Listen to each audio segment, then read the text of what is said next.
good afternoon, fellow green men and women of the Isle of Faces. Thank you for returning and thank you for waiting. As you will know, that this episode is a little bit delayed because I, Sir Buckley, have been quite ill with the flu, and I'm aware that my voice is not all that nice sounding in the first place. I did not want to subject you to further sniffs and coughs and horrible sounding things. Still under the weather, not quite healed, but we've run out of time. It's already Saturday, so we're going to try and whiz through this episode and not subject you to too many horrible noises from me. Instead, we'll just get through this episode through the 7 chapters today. Extra chapter, aren't we lucky? And get ready for History of Westeros' live episode tomorrow and a new episode coming from us on Wednesday. So hopefully I will sound a bit better by then.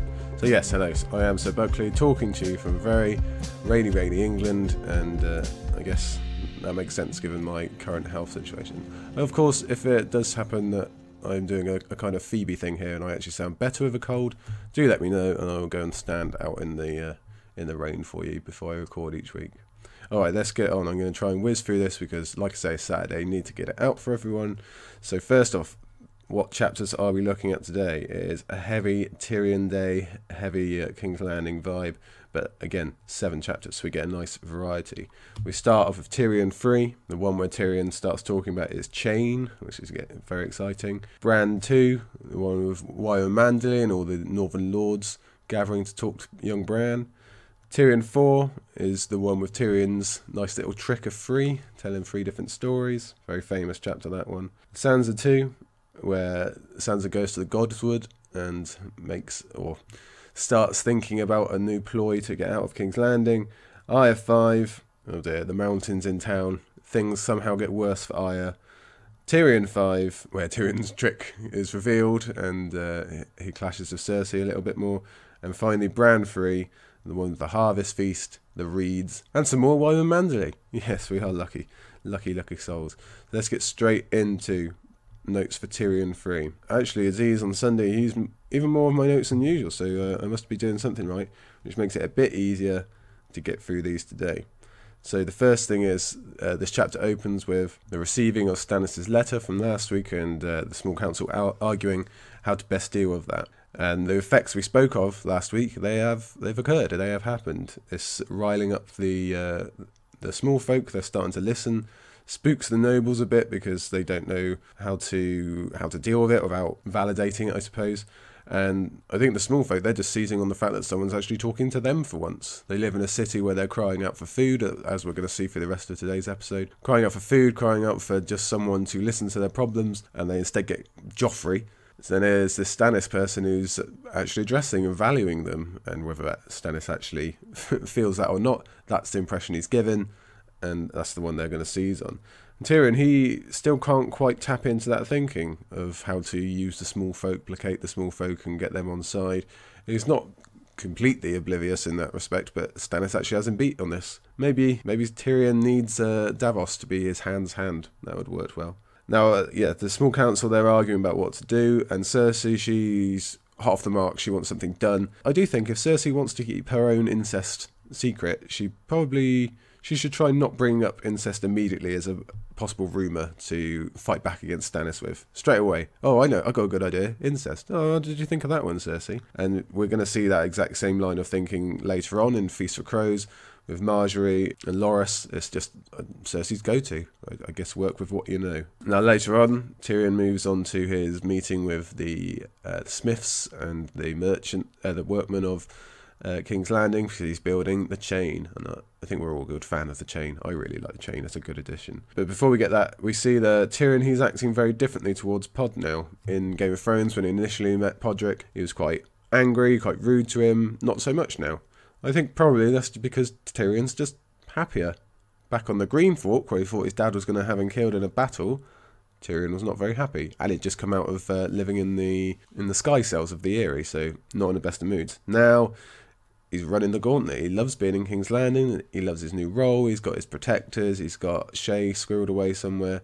He's living the life. So he's just a bit nicer to Pod. We also get a good look at Cersei's own strategy of dealing with these same men, and it's more the I'll smash your hand strategy, which is really not a good idea before a potential siege where the people with the smashed hands are going to be stood between Cersei and that enemy at the gates. So at least Tyrion recognises that much. He's not doing that bad. Then again, he does, 2 seconds later, he does threaten to chain them up if they don't agree and work for him and make up his own chain. So not that different. This whole chapter has me thinking that Tyrion's interactions with these merchants and guildsmen and whoever else, and the small folk especially, they could have just all gone so much better. He's actually doing a lot to help feed the small folk and to help protect them against the oncoming siege. He knows what a sacking could mean for them, but no one knows it, which makes them hate him. They all think he's doing nothing for them.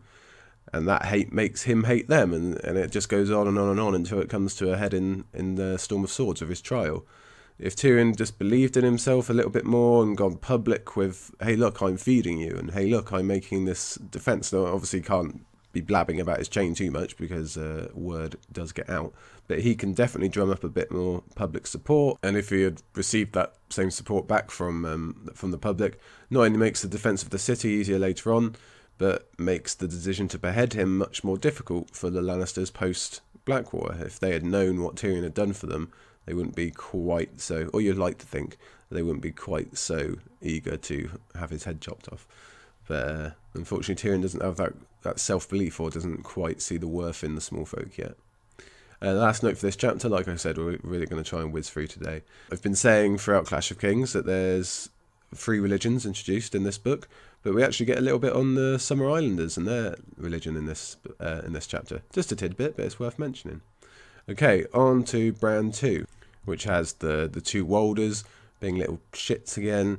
It has all the Northern Lords coming to talk to Bran. It's got poor Donella Hornwood breaking down the Herbad situation, and Wyman Manderly appears, etc., etc.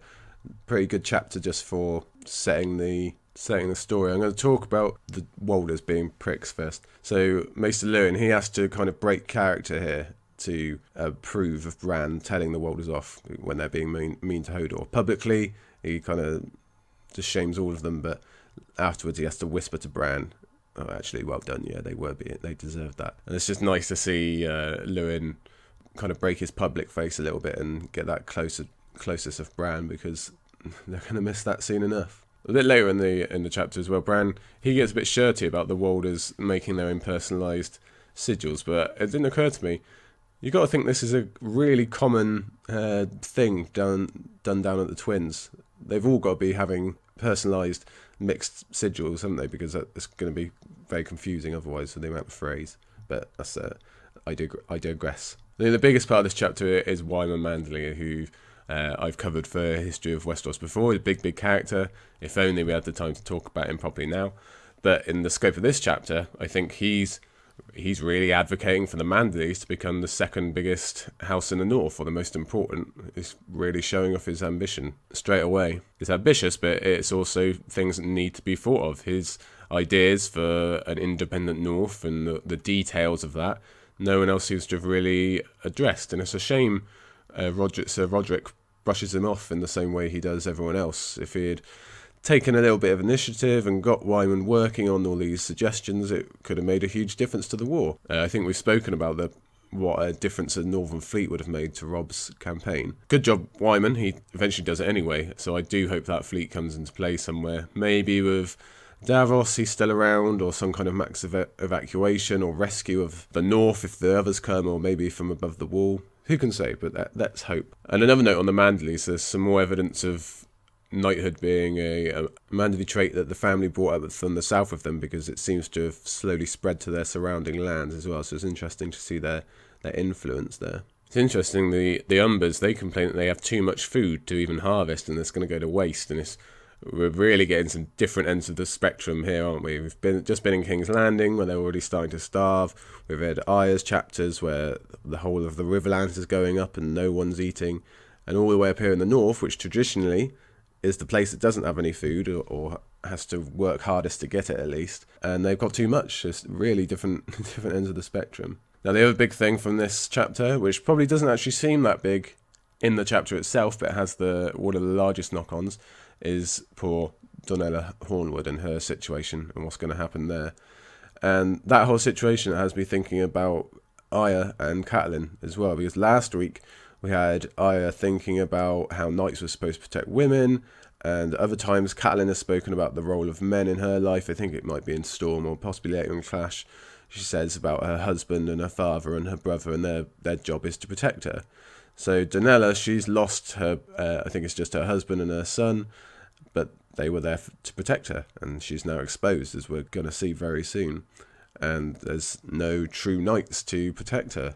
Any knights or the northern equivalent, they're more thinking about what they can get out of her. So those two quotes are really showing across the board here. She's really got the vultures swarming around her.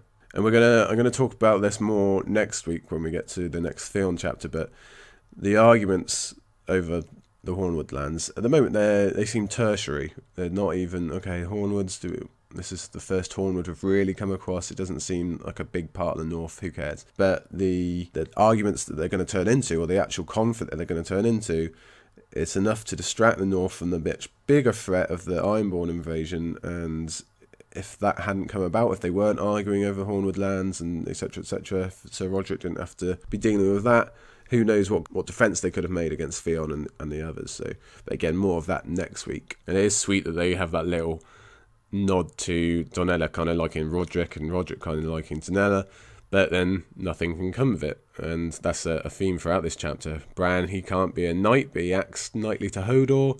Roderick, he can't be a husband to a woman of that station, but he acts husbandly to Donella, or more so than anyone else. He actually cares about what she wants, not just what land she can bring. And it's a sad chapter overall, really, at the ending. We do get a preview of the cast of characters who are going to be in and around Winterfell later on in Dance, much later on. The Remainers, the survivors, who got your Moors and your Wyman, and they're talking about Ramsay. Closer to home, and at this current time, it's a real sad situation. It's probably one of the harder chapters to reread, really, because we've got Lewin and Roderick and Bran all working really hard to keep the situation going, keep Winterfell running, but we know how things are going to end up by the close of the book, so we know this is a timed happiness. Okay, back to Tyrion already. We're on to Tyrion IV. I think this is really the Tyrion chapter, isn't it? Especially of this book. Whenever anyone wants to point to Tyrion's greatest strength, his political highlight, they are normally talking about this chapter, the famous chapter with Tyrion running rings around Pycelle and Littlefinger and Varys and giving his 3 stories, and it was a very easily memorable chapter, which Aziz went through at great length, so I don't need to focus specifically on these 3 stories too much. But Tyrion's reaching out to Dorne, specifically offering them peace and justice. It opens the door for a whole bunch of storylines later on. We're not going to see them for a while. The only interaction we get with Dorne in this book is when Myrcella leaves, and we didn't in Game of Thrones obviously either, so they're still very much on the periphery, or not even, they're further back than that. We just haven't seen anything of them at all. But this is the seeds for the Dornish storyline of not just Oberyn in King's Landing, but also Balon Swan being sent down with, quote marks, Gregor Clegane's skull, and Obara Sand coming up and interacting in whatever way she is going to in the future. All of that can be traced back to Tyrion's first move here, so it's really fun to go back and see where these seeds are first planted. Now, I know Aziz talked a lot about Littlefinger. I'm just going to insert some notes here. So firstly, I can't go past him boasting about both the Tully girls and not mention it. He's still just continuing his game plan from Game of Thrones, where he just has to get a jab in and make a boast, or just constant Littlefinger. I don't know why I'm noticing it so much more in this reread, but I definitely am, and it definitely annoys me. Having said that, the explanation we get of how Littlefinger operates and how he's got into his position, I do find it very interesting. His usage of people and positions that no one normally pays attention to, you know, the details and the admin, the logistics people, but Littlefinger has seen how to use them. It's a route rarely travelled, and it really buys into that idea of no one seeing him coming, because he's coming from a route that no one would normally look for. That's how he's protected himself. He's just not only coming out of the shadow, so to speak, but he's also now too important to get rid of in a hurry. He's really integrated himself into the very being. You can't just get rid of him, because it will actually wreck up your city and your regime. I do like that Tyrion is able to kind of actually draw out or get rid of some of the composure when he starts mentioning Harrenhal, and you can just see Littlefinger's eyes light up when there's any kind of possibility of climbing that ladder. He really starts hanging on Tyrion's every word. I did want to talk about the knife thing, but I'm gonna have to abandon that because it just annoys me that Tyrion never quite acts on any of that. It constantly seems like Tyrion reminds himself how dangerous Littlefinger is whenever he sees him, whether he's in his presence, but then he forgets about him as soon as he walks out the door. And I wonder if that's a case of Cersei and Stannis and the attack just being more pressing, or does Littlefinger's game plan of I'm just a nobody, I can't be a threat, actually work on Tyrion better than anyone else, even if Tyrion doesn't realise it. He just doesn't quite click that Littlefinger's the true danger. We've been talking a lot about the food situation already in all three of these chapters, and this chapter specifically, it reminds me of Tywin's camp by the Green Fork, where they had, I think it was like suckling pork or something for the officers, but for the troops, you might remember, Bronn just had to forage for them, just caught some trout. So but you look after yourself, but also die for me tomorrow in this battle that means nothing to you, but I'm not going to feed you beforehand. Very much the same kind of thing between castle and small folk here. The castle, they obviously have food and there's a wedding feast going on, and the small folk, they do not. The city, they do not, and that's only going to get worse. So the writing really is on the wall now for riots and revolution, and Joffrey, he's just never going to figure out what part he has in that little circle. He just doesn't even know that that's why they're angry at him, I don't think, or he doesn't care, one or the other. Okay, so that's Tyrion IV. We're staying in King's Landing. We're going to Sansa II.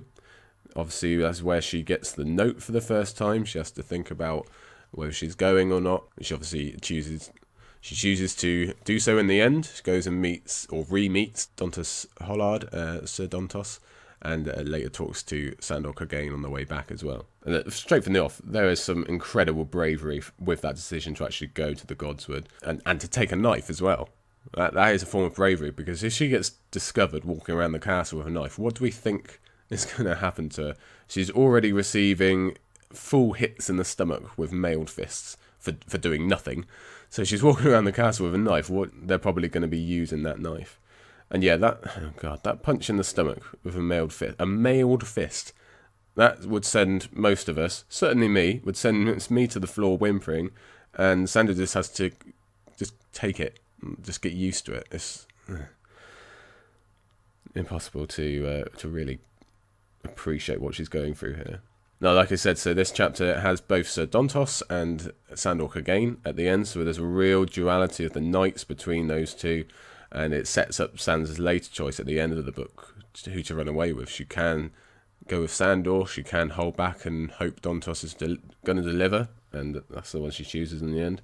But it's very interesting how both of them aren't real knights. Well, Sir Dontos is a real knight, but obviously he's not really.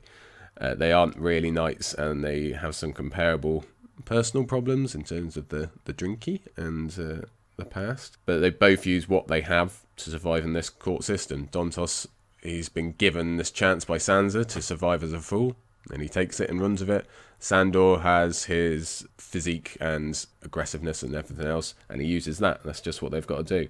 In the same way that Sansa doesn't have much, but what she does have, she's using to survive. They're all very similar. And talking of that later choice for Sansa, really, it's a choice between, does she go with the one who can protect her more, or the one who can do her less harm? And that's a really sad thing to note, that's ultimately her choice. It's a very sad choice of, okay, she could go with Sandor because he could protect her better, but she could protect herself better from Dontos. And what a mindset for a 12, 13-year-old girl to have. Now again, there's more talk of Joffrey and the small folk, and the food are really hitting us over the head with it in these couple of chapters to get it across. Well, this whole beginning of the book, really. And Joffrey, like I said, he has no clue. Probably never a good idea to go off hunting small folk and shooting your crossbow at them. But considering the political climate and the fact that there's 4 other kings floating around, and that it's never been clearer that kings are temporary and you can choose which one you're going to follow, and that the royalty actually need the subservience of the small folk, he's really chucking the Lannister dynasty away here by his reaction to starving people, his choice to react by shooting them. And speaking of this, the food situation, is interesting that we're getting the knock-on effects from Arya's early chapters, where she saw these people coming out of the Riverlands on the King's Road towards the city, and now Sansa's telling us that they're all there and arrived, and that there's too many people, there's refugees in the city. So it's more just great linking between chapters from George. Now, come to the Godswood if you want to go home. That becomes Sansa's personal mental tip, in the same way that Jaime has his moon boy thing, and Daenerys has, if I look back then I'm lost, and a lot of characters have these type of things that they keep repeating to themselves. Arya's got all of Syrio's messages, etc. And this one becomes Sansa's, not for too long, but it does serve that through the book, and it serves as a constant reminder to return home. Come to the Godswood. The Godswood is the northern thing. That's her connection to Winterfell. So to return there, both physically and spiritually, it's saying if you want to go home, become northern again. I think that's what that message eventually becomes in her head, and we're going to see that in Storm when she gets to the area and starts really thinking about Winterfell and going home. And hopefully we'll see more and more of it in the Winds of Winter and further on. Now, about that note, she eventually throws it into the fire, and it just reminds me of Catelyn doing the same thing way back at the beginning of Game of Thrones when Lysa's note comes. Just has me thinking of that. Just 2 more notes to go for this chapter. Dontos, he's obviously a bit of a knob. He's selling out this poor girl for lying to her and promising all these things of going home, and he really just wants some money to get drunk. But I think he's actually quite comparable to Theon if we think about it. We get a lot about Theon and the after effects of his being a ward, etc. And hey, Dontos has been a ward essentially his whole life after he arrived from Duskendale, and only because Barry saved him. And the difference between Theon and Dontos was, at least Theon's family, for the most part, was still alive, if far away. Dontos, all his relatives were executed by the Mad King for all of that defiant stuff. So it's not really surprising he ended up needing booze as a crutch. And I also do wonder, how much interaction do you think he had with Sir Barry growing up? If Barristan fought so heavily to have Dontos spared, I wonder if, while they were both in the Red Keep together, if they still connected, if Barristan checked up on him. Never mentioned, but interesting to know. And finally, we learn here, I think it's for the first time, we learn here that Tytos Lannister was once attacked by a lion when Sandor gives that, or a lioness actually I think it is. Sandor gives the explanation of how his house came to be. So Tytos is killed by a lion. Remind me who it is who kills Tywin again? Lovely little connection. Okay, Arya V then. We're running through. And this is the one where, unfortunately, it's the day or a couple of days after their defeat by the men of Amory Lorch, and they've had to run away. And in this one, they're trying to survive on their own, and eventually they get captured by the Mountain's men. Oh dear, oh dear. So it is good of George to have given Yoren such an ending, where they find him with like a bunch of bodies around him. That's nice at least, but still pretty sad that Yoren had to die.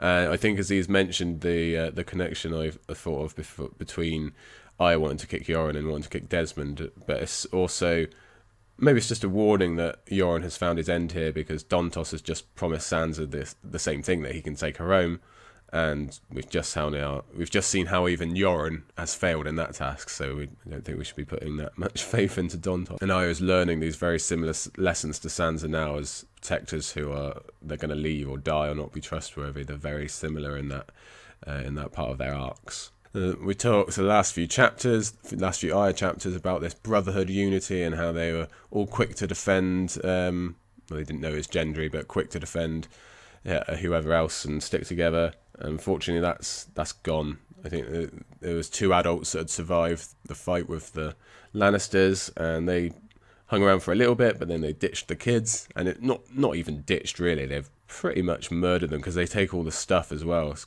kind of harsh. They know the odds that they're giving these kids is a death sentence, really, considering their surroundings. And Arya and Gendry, they have the same choice a little bit later on regarding Lomi, and who's injured, and Weasel, who's obviously no help to anyone because she's so young. But they ultimately stay, and they still have their humanity at this point. So he sees on that, because it's really the only kind of positive in this chapter, to be honest with you. I don't think I can even recall a time where I thought Arya would eventually win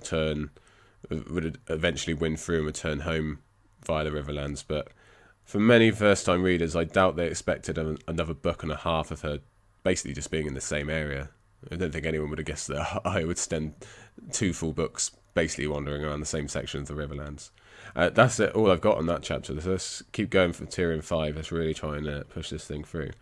So Tyrion V, this is where he's talking to the Guild of the Alchemists about wildfire, and again thinking about that coming battle. And he also sees a prophet or a preacher on the way back to the Red Keep, and the chapter ends with him arguing with Cersei again because the outcome of his previous trick, the trick of free, comes to bear fruit. Now I really like that Tyrion has the idea of the paint pots and practicing throwing the wildfires. Just these little details of why him and George are so beloved is the real thinking of the nitty gritty.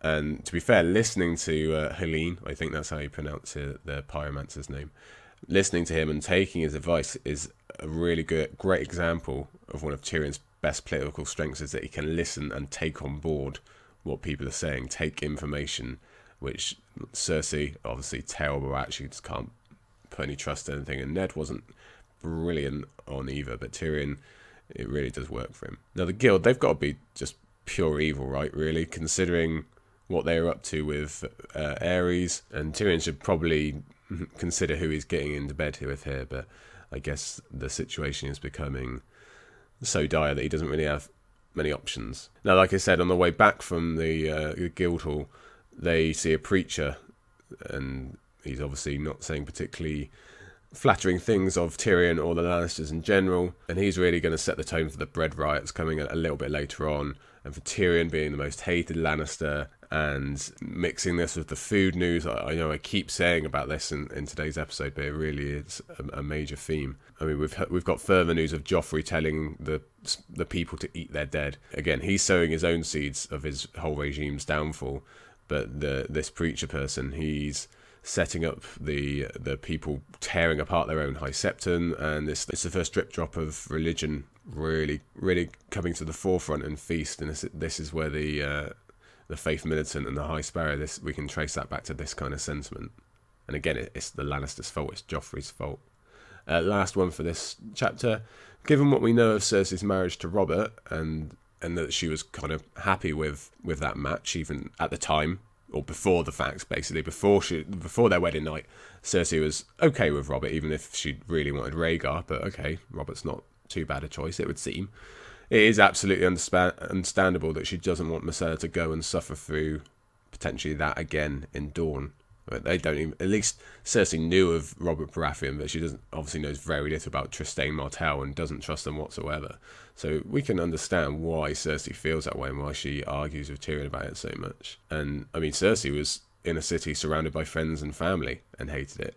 Myrcella is going to be in a completely different foreign land with just Aerys Oatheart, who's not brilliant to look after her. So it does make sense why Cersei feels that way. Okay, let's end today with Bran III, which is the Harvest Feast. All those people that got introduced last chapter, they're all there having a good time, and we get to know the Reeds as well. So major introduction today for those two characters. And again, as he got to the majority of more than half actually of my notes, so I don't have that many here. But the Reeds' differing vows, they got these rather unique little vows, and they get right down to it. There's no messing around. They talk about the offering of safety and shelter, and that first represents what's happening at the feast here. It's the offering of safety and shelter, isn't it? And this, everyone's being welcomed and protected by Winterfell, which the castle, it is their great saviour come wintertime. And the Reeds are mirroring that back to Bran as the most important part of their relationship, that give and take. So the Reeds really remember what it's all about, the loyalty to the Starks and why they are so loyal to that family. And the fire and ice part, I know as he spoke about this, but it makes me think that the Reeds maybe know about the pact and the last coming of the others, and they know the nuts and bolts of that kind of agreement. But I'm digressing again. Now there is a quote, let me say it. It's he had refused to let anyone cut it since their mother had gone, and that's talking about Rickon and his hair. And that struck out to me this time. It's a similarity between Rickon and his cousin Robert, Sweet Robin, because that's exactly what he does in Feast for Crows. After Lysa's been murdered, he refuses to let anyone cut his hair. So nice little connection there. And lastly, up on the dais, Lord Wyman attacked a steaming plate of lampreys as if they were an enemy host. And hey, it's not the last time pies and enemies will be connected for Wyman Manderly. Okay, that is it, everybody. I apologise again that my voice sounds even worse than usual. I had hoped that it would clear up by now, but we'll have to work with what we've got, and apologies for the short episode, but I didn't want to subject you to it too much, and it is Saturday, so I have next week's episode to get ready for, and that pesky little castle's book to be getting on with. So, tune in tomorrow with History of Westeros for part 5 of, wow, we're nearly halfway through. It is flying past. I don't know why Clash of Kings seems so much faster than Game of Thrones to me, but it's getting up there. So, and as always, thank you to our patrons for supporting us. Thank you to all of you for listening in, and do get in touch if you ever want to. We would love to hear from you. And also, thank you. People have been saying, I hope, or they hope, Lady Buckley feels better, because she is under the weather very much at the moment. More so than I, with my cold that I'm making a big deal out of. She's much worse. But thank you for those kind thoughts. They are very much appreciated. Okay, everybody, I will say goodbye now. I will shut up now, and we'll speak to you again soon. Have a great day.